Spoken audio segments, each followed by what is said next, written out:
In Berlin, German commanders studied the Maginot Line carefully. They knew something important. Attacking it directly would be suicide. Thousands of soldiers would die. The line could hold for months. So they asked a different question.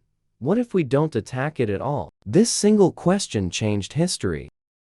North of the Maginot Line was a thick forest region called the Ardennes. French military experts believed tanks could never pass through it. The terrain was rough. The roads were narrow. The forest was dense. They called it impassable, so they left it weakly defended. That was the mistake. In May 1940, German forces moved, but not toward the Maginot Line. They moved through the Ardennes, quietly, relentlessly. Thousands of tanks, trucks, and soldiers pushed through terrain France believed impossible to cross. French intelligence saw the movement, but they dismissed it. They'll never get through. They were wrong. German tanks emerged from the forest faster than anyone expected. French defenses collapsed almost instantly. Communication lines failed. Commanders panicked. Orders contradicted each other. The Maginot Line remained fully operational. Its guns were ready, but the enemy wasn't in front of it.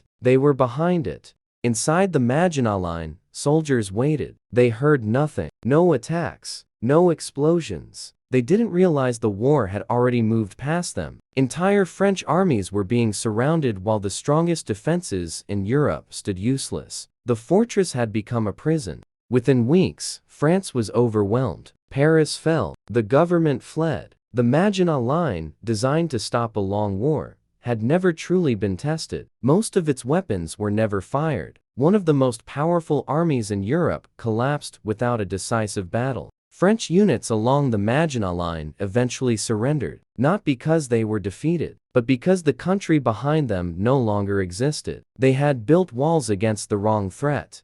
This war wasn't won by firepower. It was won by thinking differently. Germany didn't break the strongest wall in Europe. They walked around it. The war proved a brutal truth.